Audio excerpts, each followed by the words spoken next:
Welcome back. Today is a day for stress and burnout. You find yourself stressed and burnt out and you have no idea why. You feel like everyone is expecting you to give them answers. You feel like there isn't enough hours in the day to do the things you want to do. You just wake up every day and the day ends, and this is the question you ask yourself: where did the day go? Where did the hours go? Today, I have Jen Bromley in the studios, and we're going to talk about this subject. And I love Jen because she's coming from the school of hard knocks. She's been burnt out and stressed to the dot. She's taken on more than she could handle, and she could literally seen herself crumble. Like she's felt like she's put a house on her head and fallen down and said, okay, I could die from this. I may as well use my experience to help others. So that's the subject for today. It's for you who is a chronic high achiever, whether you know it or you don't. The only reason you get stressed and burnt out is because you hold a very high standard to yourself and you want everything done. Some of us, we don't mind. I have a kitchen full of dishes and I am not about to touch a dish. I could go to bed and those dishes will be there. Why? Because I don't want to burn out. I don't want to stress myself. And I am not like, I don't have the desire to do it all. But if you are a chronic high achiever, guess what? You have to do it. Everything to the dot before you go to bed. This is why you wake up burnt out, stressed, exhausted, wondering if there is a way that you can live a happy life and have time to sleep, to breathe, to blink.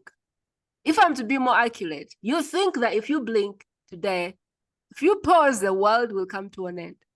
And today we're going to bring the truth to you and say, you can blink, you can take a holiday, and everyone will still be fine, if not better.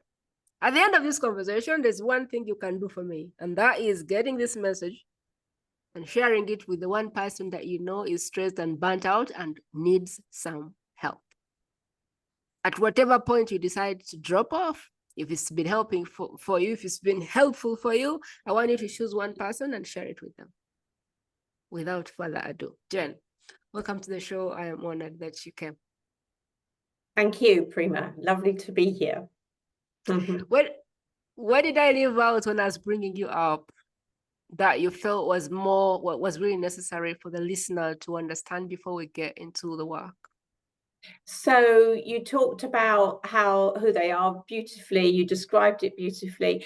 And there's two elements I would add. One is the fact that in a very short amount of time, before people burn out, they can turn things around, even if they didn't think it was possible. My clients find time, and it's amazing. I wish I'd known this.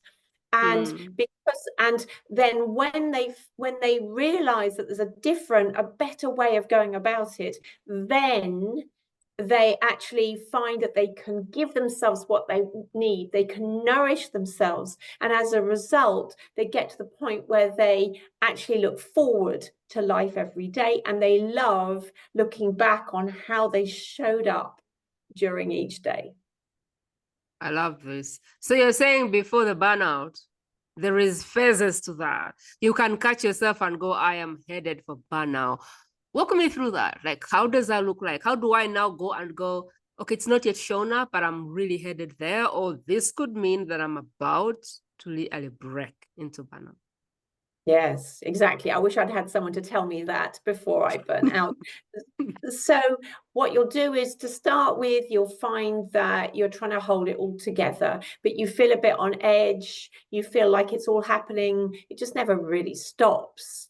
And you'll feel that actually people are starting to ask you too much. And then you'll get to the point where other symptoms, so you start to get irritable. You won't be sleeping as well. You will feel that you're actually having to force yourself out of bed in the morning. You'll find that if you're not careful, on a Sunday evening, you start to feel heavy, and a Monday just feels really, really challenging. If it carries on to the next level, you'll start to have a suspicion you're not performing as well as you used to. You'll start to snap at people. You'll start to notice that your friends and your family are a little bit more cautious around you than they used to be. But you'll also miss the easy conversations, all the laughter, all the depth and the real connection that you used to have with them. And you'll miss the fact that you never feel you've got, above all, you'll miss the fact that you never seem to have time to just stop, to just do what your body wants to do at that moment. And if it carries on, you'll start to notice other symptoms with your body. So with me, for instance, I started bruising easily, all sorts of things. I lost a friend because I didn't realize how uptight I was. And I got annoyed with her when I was feeling too exhausted. And so those are some of the key things. And also you'll notice that your performance levels just don't, however hard you try, you don't seem to be able to get to that ease, to that on top of things feeling any longer. And in fact, the feeling of peace, the feeling of being able to easily relax, the feeling of being able to just let go, you don't know how to get back there any longer. I like listen to your body. It's always talking to you. I don't even notice any of that. My body just tells me, like when I am overworking, overshowing up, my body in the morning will always say, I don't want to get up, sleep. And if I try to walk, it will feel dizzy. If I try to do anything, I'll get like a headache. My eyes will fail to open. I'll be like, okay, you know what? Go to bed.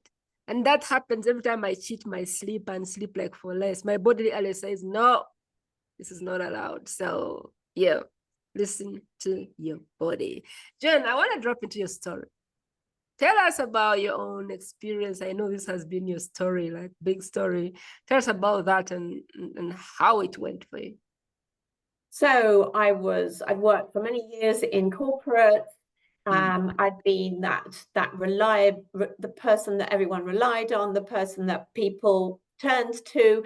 I was the person who always had some good answers, and I was proud of the fact. I liked the fact that I was good. And then I ran my own company, and I always showed up. My customers were more important than I was going to make it work. To be honest, I was trying to prove myself over and over and over. And that is underneath it what a lot of us feel. It's our self-doubts and our desire to prove that we're good enough that actually gets us into the difficult situations. And then I started to notice symptoms, but I just kept on pushing through, didn't think I had a choice. And it kept on and it kept on, and I kept on thinking, no, it will be fine. And I kept on adjusting, but I wasn't really listening to my body. I didn't think my body knew the answer. I thought my mind was more smart. But what I didn't realize is it was actually fear and my mind that was giving me really bad advice. And then one day, I didn't wake up. 16 hours later, I woke up, but I couldn't go anywhere. I couldn't move.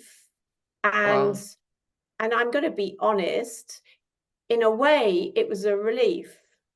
To start with, it was like, oh, I've got no choice now. Oh, I can just do what I really want to do. Oh, I can just sleep. And it felt great. But when I finally had enough energy to go to the doctor said, I don't have a pill for you. I don't have any real answers for you. And it took me ages to heal. And at times I was worried I wasn't going to heal. Having said that, I then bit by bit, I was determined I was going to heal. I was determined. And there were setbacks. There were times when I felt better and then it went worse again. And eventually, bit by bit, I got better. And I learned so much, Prima, from it. And I then went on to learn that I could have actually, if only I'd known the symptoms, I could have turned it around and saved myself all that grief. And the amazing thing is I have learned that even being busy, if I give myself what my body needs, if I feed myself what actually gives me joy and gives me space and makes me feel really good, then my energy levels are great. People say, wow, but you really live, don't you? And I feel so alive, and I feel I'm becoming the best version of myself, not because I'm pushing myself, because I don't do that any longer, but instead because I'm giving myself, and it's almost like it's lifting me up. And I just, it's a wonderful journey. And what a pity it was so hard to learn. You made me laugh because my tendency is to work, lose myself, and then wake up, look at my clock, and it says 3 a.m. What I've learned to do is I have learned to set an alarm clock to go to bed. Never want to get up, but want to go to bed. Like, I have a way of losing myself in the work every day. Like, I just sit and work and forget. And sometimes my husband will come and say, it's 3 a.m. I'm like, oh, okay, is it? I'm coming to bed. But I have to set an alarm for that. And so I'm listening to you and going, wow. But for me, what happens is in the weekend, I intentionally don't do things. I intentionally sleep in, eat, go back to bed. I intentionally lazy myself out in the weekend because I don't know. I just think my body deserves a disconnect, a detox, whatever. So I love where we are going with this. Really, I do. My question is, if I was burnt out, maybe more than once, and I don't know what I'm doing wrong, and I want to start moving from that to a journey of getting my sanity back, doing what I can, and being okay with that. What does that journey look like?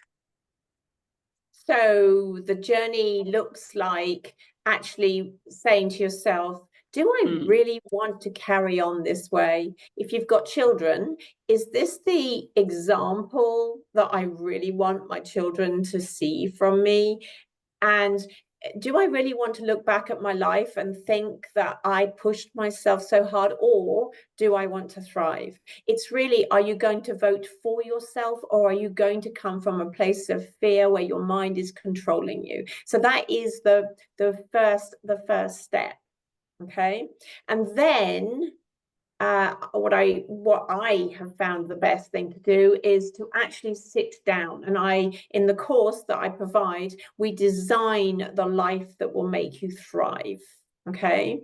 So you actually don't need to change your job. You don't need to change your situation. You just look at different ways that it will work. So you work out how to set yourself up for success. You work out how to become your best friend. You look at the pace you're working at. You look at a whole bunch of different things in order to actually really just change what you've got. Some bad habits, you've got some things that you thought you had to do, and we just clear all of that out of the way so that you can see a life that fills you with joy. And then we can make it happen, and we can look at some of your habits that actually don't make it easy for you, and we can clear the stress, and you can learn better ways of handling it.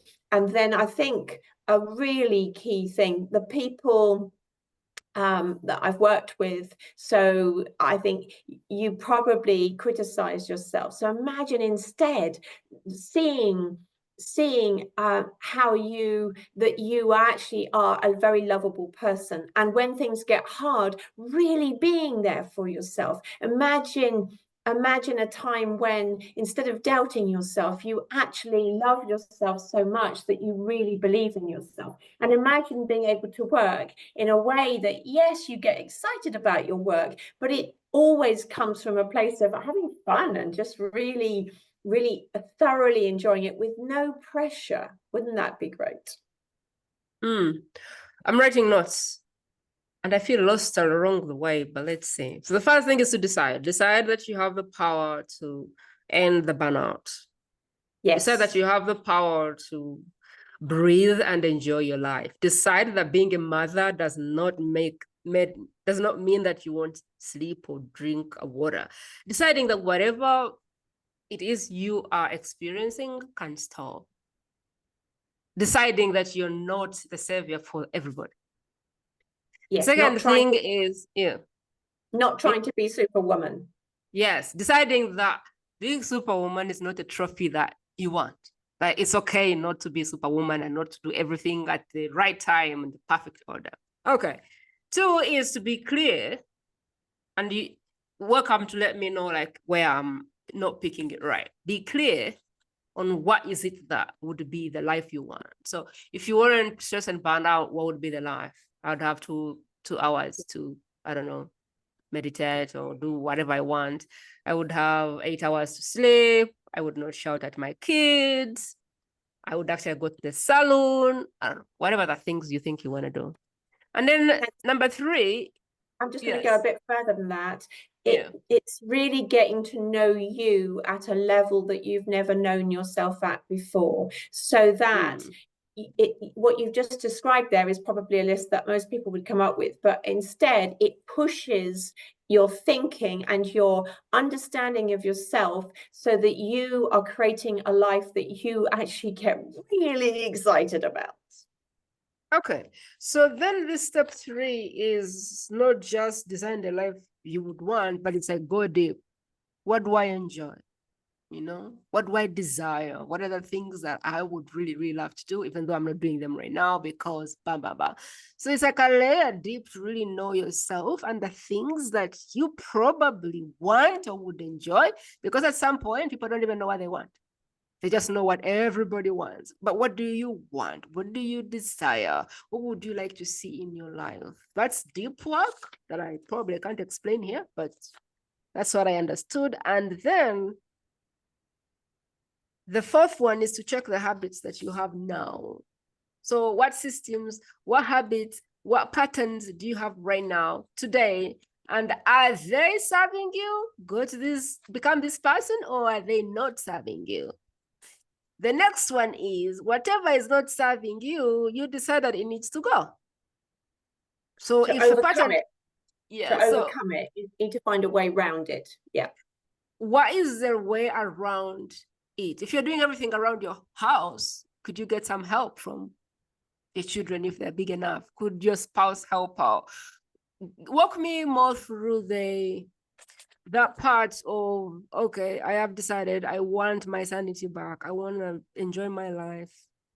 Yes. I have decided I want to do the deep work. So now I'm clear about what it is that makes Prima happy, what Prima wants, what Prima could do to fill her own cup. So now I'm at a place where I know, oh, I could be doing meditation and I could be going and enjoying some nature in the forest. And so I could do prayer time and I could sleep some more and I could whatever that thing is. I could get a massage, whatever.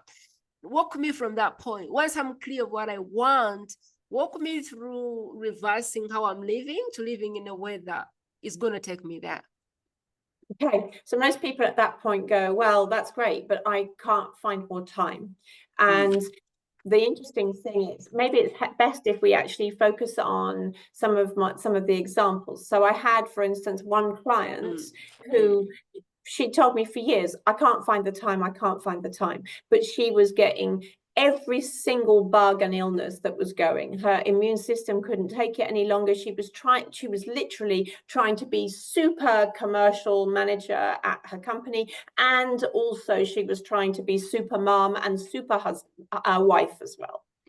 And then, so we sat down and we found her the time and we found a way to solve the thing. And within no time, we actually found 20% more time. We found a way to get her 20% reduction in her busyness. Another client of mine, she was on her knees. She was just so stressed, and she had set up all sorts of processes so that other people in the team she worked with could do them, but she always prioritized everyone else above herself, and she was crying every time I saw her. She was just so fed up. She was so what we did is it was a case of the mindset shifts and seeing how she could set herself up to make it much easier, so that she could learn about herself and see where she was actually, she thought it was her job. Most people think it's their job. And obviously the jobs are very busy, but she didn't realize the things she was doing that were making it so much harder for her.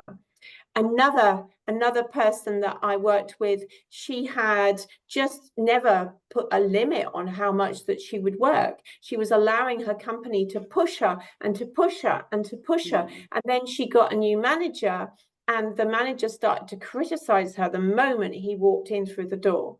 And she was so close to burning out. She couldn't take it any longer. But interesting enough, she went through the program. She managed to get herself another job with less pressure that was actually a promotion, because it wasn't about the amount of hours. We think our worth is linked to the amount of hours, the amount of effort we put in. But actually, when we slow down and when we choose to be confident in ourselves and we choose to be in a good place, we make so much better decisions. So she's now director level in another company, working less hours with less, and it's not because the company is easier to work with. It's because her attitude to herself, her self-belief, and the way she's working has changed. And she saw herself and she saw just how powerful she could be. Does that answer your question? In a way, but I still want to ask you, Jen, how do I get more hours in the day? Some people feel, the listener may even be feeling like there is just not enough time. I wish I had more time. They wake up and somehow I think when they go back, they're like, where did the day go? It's like they're working and working and working, and everything in their world needs to happen. Walk me through, how do I practically create more hours in the day if I feel like I don't have enough time in the day? Well, you can't create more hours in the day. But one thing, imagine that you link it to a car driving along, and imagine that you don't give the car the right fuel. So that is the same as you saying, I'm going to just continually rush. I'm going to set my standards this high. I'm never going to give myself a break. I am going to be there for everything. It's basically you haven't prioritized yourself. With every client I've worked with, I've found and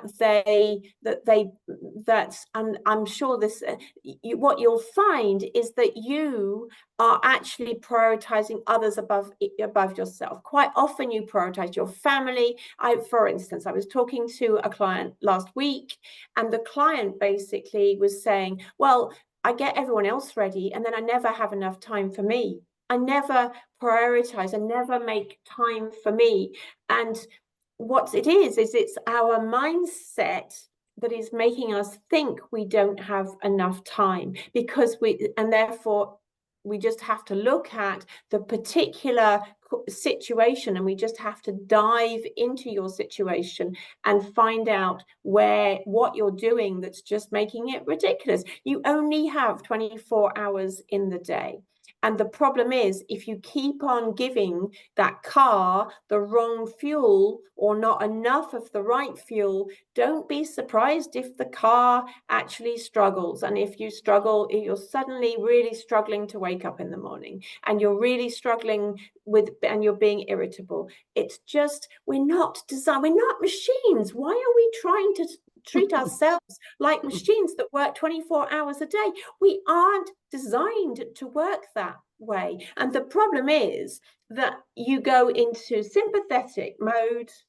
And when you get into sympathetic mode, which is fight or flight, this is your nervous system, what it means is you think you don't have enough hours in the day, even if you do, because you're now in fight or flight. You think there's a string of bears chasing you behind you because it's gone on for so long, and you convince yourself that even if you wanted to slow up, you're like, oh, I can't, there must be things I should be doing. And every single client I've worked with, and I've worked with many clients, and they've all thought, I don't have time. I just don't have time. And every single client, often within 2 hours, we found their time. There is a saying, I don't know who said it, but if the president of the United States has an hour to go to the gym, you sure have an hour to take it yourself. As you shared, I was taking notes and reflecting on how I do this, because I am very good at stopping. Like, I'm very good at stopping, and there could be a mess just in front of me, and I'll be like, no, I'll take a nap. Like, I am very good at saying that is supposed to be done.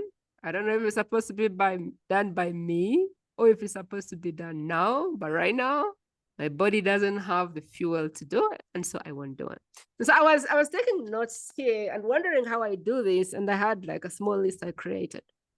The first thing is really deciding what superwoman is for you. For me, superwoman is seeing the mess and knowing that I don't have the fuel to take care of it, and knowing that if I leave that mess there, we'll still be fine. For me, that's the definition of superwoman. Not losing myself and my sanity in trying to make everything perfect.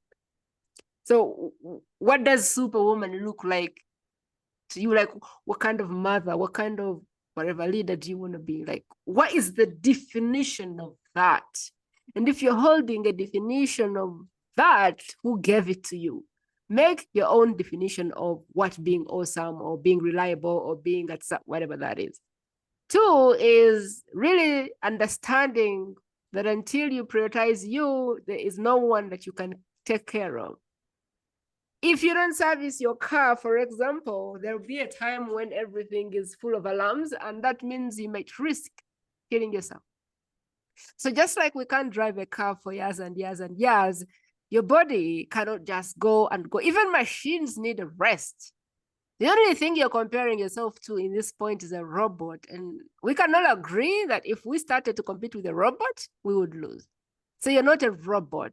Allow yourself to really like shut down so that you can fuel that cup, so that you can pour from it. It's like, if you're not doing the things that fill you up, if you're not taking that massage, if you're not taking that sleep, if you're not taking that walk, if you're not journaling some stuff, if you're not taking the time to just sit still, where will you get what to give another person?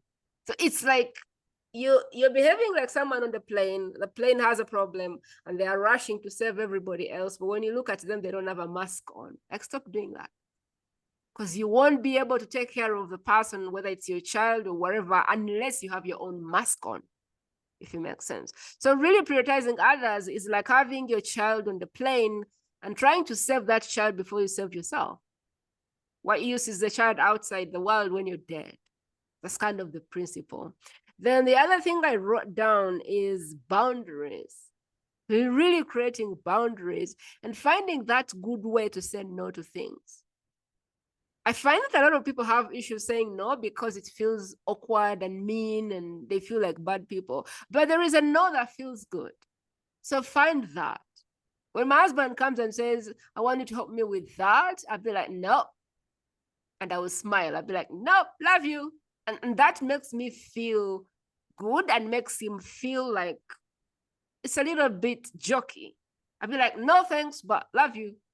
So it's no, I don't want to do that, but I still love you. So what is that no that feels good for you? Before I used to say, no, I would feel good, but he wouldn't. He would feel like, so you don't want to help me, blah, blah. And then I was like, I still love you, but I don't want to do that thing because I don't have the energy for it. So I had to find like a way to say no and still communicate that I'm not being mean or unhelpful or that I hate you. So I started to say no, but I love you. And now he laughs. He's like, oh God, okay. So what is that no that feels good? What is that boundary that makes you feel like you're still a good person? Because I think most people who burn themselves out, inherently they are good people, but like being good is getting you to that place. Then the other thing I wrote is ask for help. What needs to be done? Does it have to be done by you? Or is there someone around you who would be willing and able to help you? And asking for help does not get to be a weakness, but it gets to be a strength. Because it is through this that you can really free some hours and see more hours in the day, because you're not trying to do everything at the same time for everybody. Jane, what did I leave there? And was this helpful? Was this contributory to the message that we were trying to deliver? Yes, indeed, because seeing it from different angles helps different people, coming from different ways. So the thing is that all of the things you said, you talked about saying no and feeling good about it. And you also said about asking for help. When it comes down to it, it's the underlying. So a lot of people, when they say no, they feel guilty.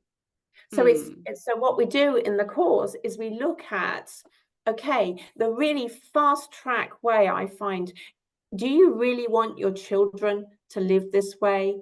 And that really clarifies it for people. And they immediately find a list. So it could be boundaries, it could be asking for help, it could be paying someone to do something. Those are the easy things really but they have to go, actually, it's about prioritizing me.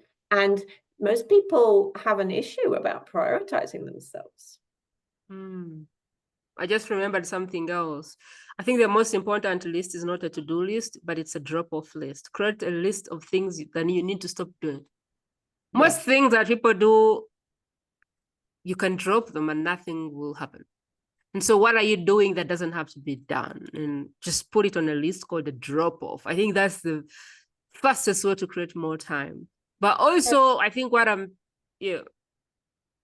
great examples, really great examples. I think there's all my clients are finding different things that work for them, but you've just come up with a whole bunch of examples that would work well for you. So that's brilliant. The other thing for me is I really love this inner work. I love whatever the thing you have to do. Is it healing? Is it subconscious reprogramming? What is it that you have to do to shed off the beliefs, to shed off the systems, to shed off the programs that are installed in you? Because a lot of things we are doing is because of guilt, shame, blame, and beliefs. Like my friend used to burn herself out because she was convinced that she wouldn't be a good wife if she didn't cook. And I was like, really? Well, like, have you asked him? Like, have you asked him to see if that is his definition of a good wife? She's like, no, but I have to. I'm like, huh? And I said to him, when I asked Matt what a good wife was, his answer was, you're a good wife to me when you're chasing your dreams and you're sitting on that podcast and you're happy and you're letting everybody else do the $1 work in the house that needs to be done. And I'm like, what? Don't you want me to cook? Because I couldn't care who cooks the food. I couldn't care who cleans the house. I just want you to be building your dream. I want you to be happy. I want you to impact the world, because when I married you, that is what attracted me to you. And so whatever you do, I just want you to keep chasing your vision, your mission, and serve people and feel happy. And I just want you to let me know, what can I do to support that? I couldn't care if you never touched a thing in this house, to clean it, to wash it, to cook it. I'm like, wow. Yes. So then I was doing all these things that didn't even contribute to the game I was trying to win, which is the game of being a good wife. And so I shared this story with my friend, and she was like, really? She had a conversation very hesitantly, and the man said, I don't know. I don't care who cooks the food. I just want to eat. And she's like, I spent hours cooking for that man, and he doesn't even want the food. She was angry. And I was like, yeah, but that's hours and hours you can save by not cooking, by getting somebody else to cook, because he clearly doesn't care. And it took her a very long time to get it. But like, what are you believing? What is the conditioning? What are the beliefs that you have around being a good mom, being a good boss, being a good, I don't know, whatever, that are killing you, that are making you exhaust yourself? Maybe look into that and clear those beliefs so that you can set yourself free, or you can set yourself up for success. What have we Yes. left out, Jen? Like, what have we left out for this topic to make the most sense for the person who's listening? I think you've come up with loads and loads of great examples. And to be honest, it can be different. It can be different things for every single different person. With one person, and it comes often from your mother. So interestingly, Prima, did your mother used to do a lot of cooking when you grew up? Yeah, my mom did all the cooking for us. Yes, exactly. So we take that example, but they lived in such a different world. And then we try and take all of those standards, and then we try and make it, life is so much busier now, and we try and think we have to live their life and our life, and we never take the time to stand back. But you know, for another person, it was she found the time at work. For other people, you know, I know so many women who are trying to do a senior manager role, full-time, heavy role, and then they think they've got time to come and do all the cleaning, to come and do all the shopping, to come and do all the cooking. They might let someone else do the washing up. And so just stand back and just actually make a list of what you do each day, and then just say to yourself, just have the conversations, like you say, Prima, have the conversations with other people, but when it comes down to it, once you have decided it's not the way to live, it's really easy for us to find the time. It's the decision of, and most people struggle to make it for themselves, but they'll make it for another person who they see is struggling as a result. There's 3 areas I want everyone who's listening to check: shopping, cleaning, cooking. That's easily 6 hours a day. Shopping, cleaning of any sense, cooking. I want you to look at those areas and kind of diagnose and see, like, do you have to be doing them yourself? If yes, no problem. But most of us can give it away. Somebody else can do it, and yet we won't. Do you have to be doing all these 3 things? Do you have to be doing them yourself? Or could they be done by somebody else? This is the place I looked. How much shopping am I doing? How much cleaning am I doing? How much cooking am I doing? And when I could kind of let some of these go, I saw so much time. And so look there and see what you find. Jenny, tell me what you have in the back, the containers, and how you support people through this work, because I know you do. And I'd love for the person listening to know, like, how you do this. How do you support me moving into the next phase of the life I want without the burnout and overwhelm?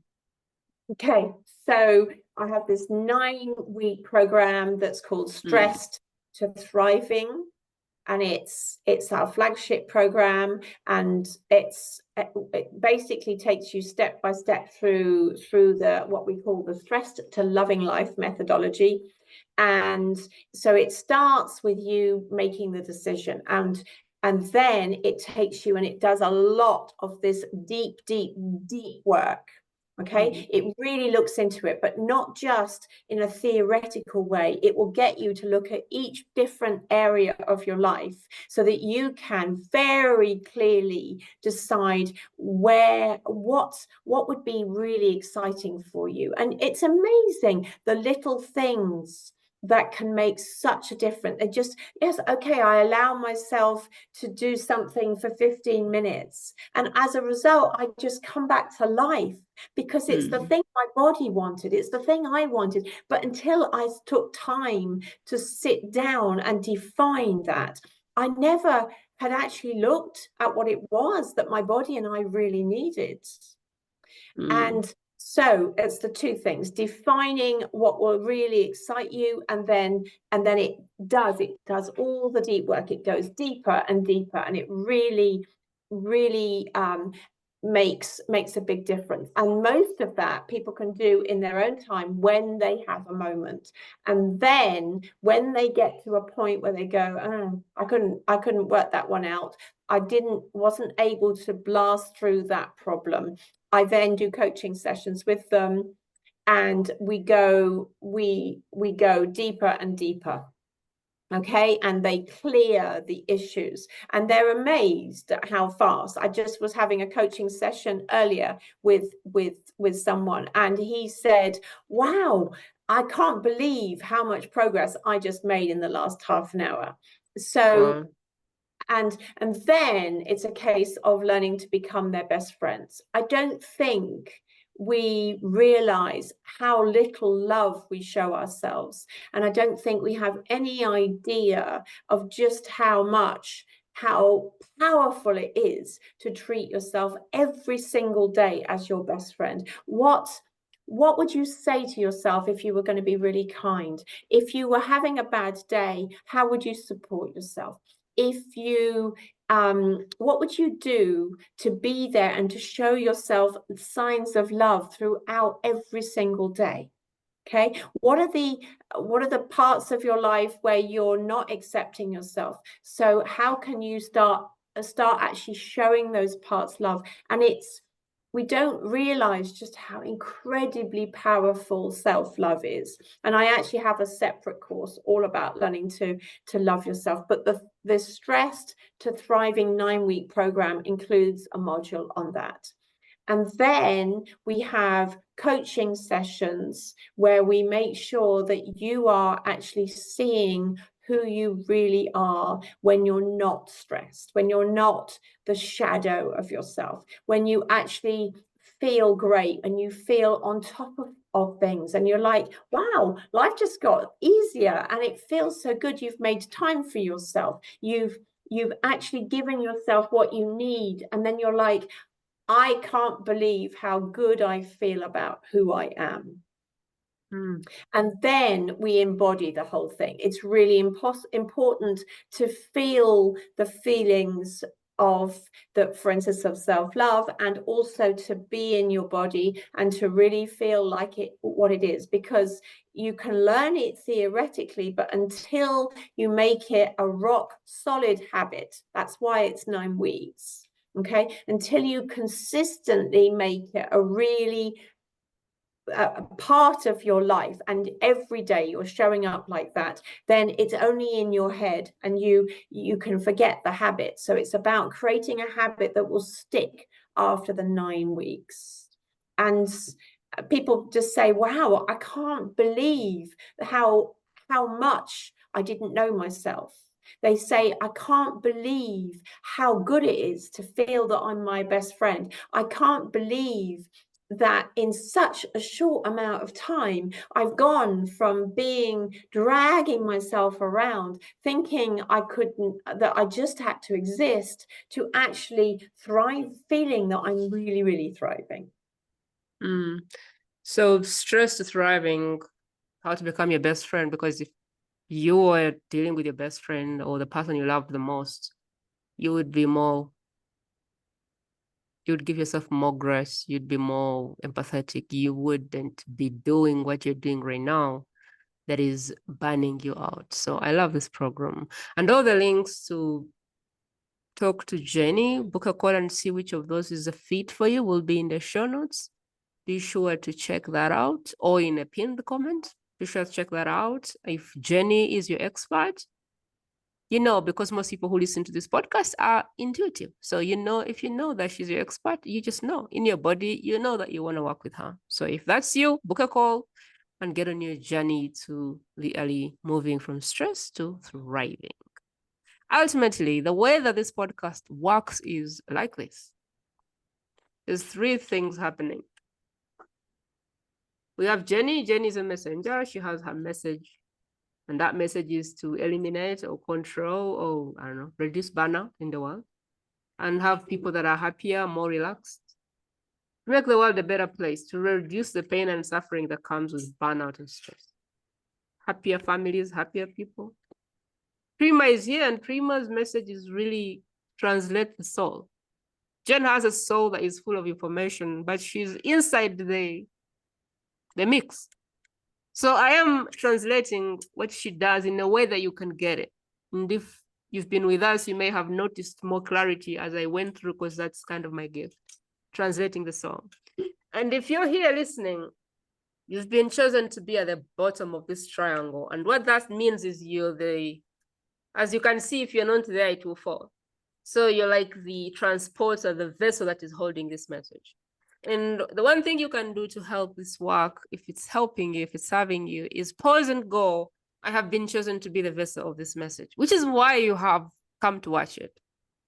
What this is telling me is that you have one person that is 1 degree separation who has the ability to transform their message through Jen's message. And so what I would love for you to do is pause and think who it is, scroll through your phone and send them a private message.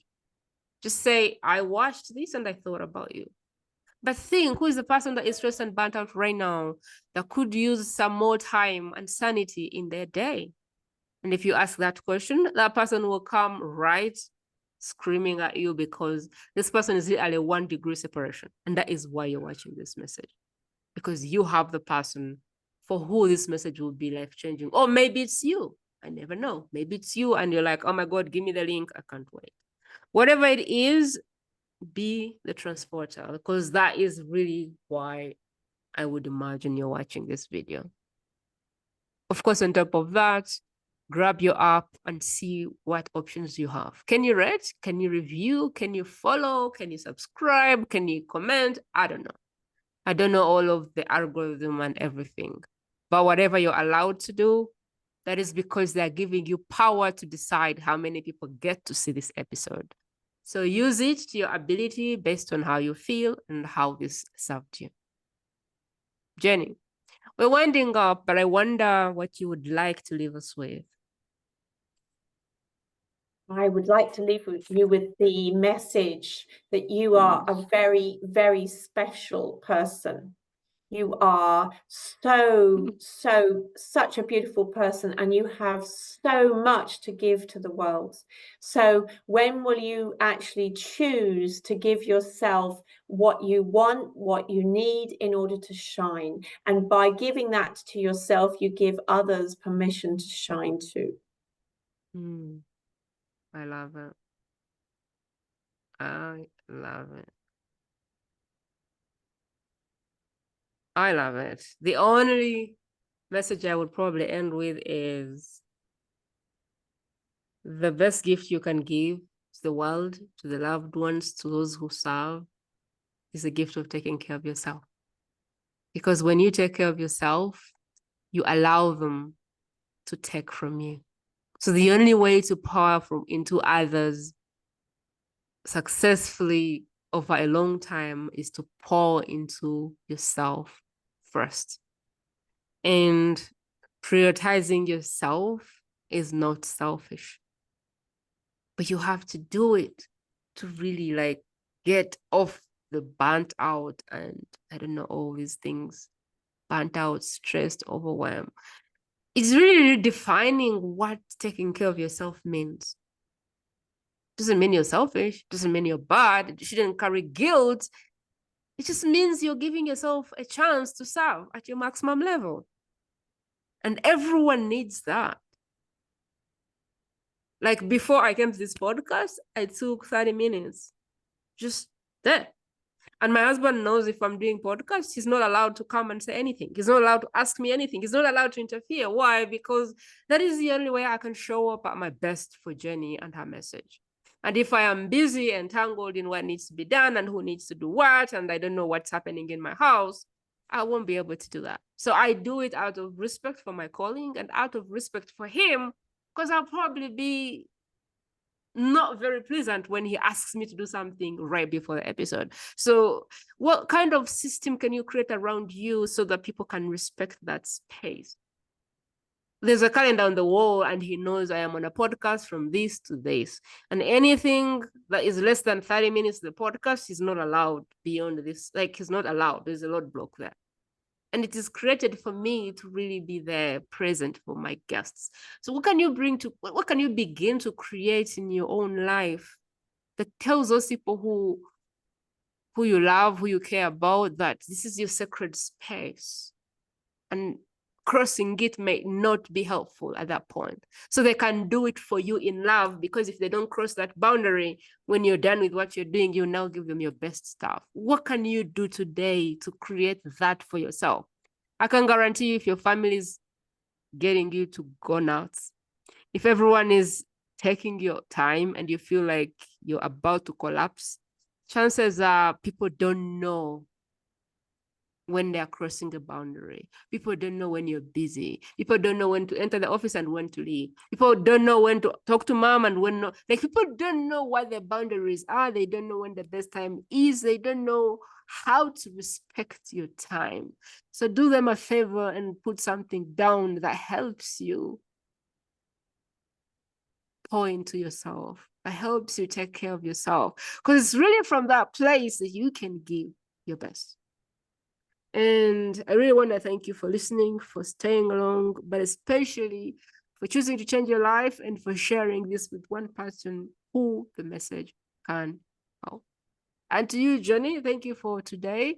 We celebrate the day, we celebrate you for coming, but especially we really celebrate the time that you spent in the wilderness when all this was chaos for you up to this point, because this point came because you were able to go through the wilderness and you didn't give up on yourself. So really celebrate that. And at Best Kept Secret, we don't miss that moment because we've all been there and we're all still there. So we celebrate it and we say it was worth all of the sacrifice. So thank you for pouring in us and for being in the community. We really appreciate you.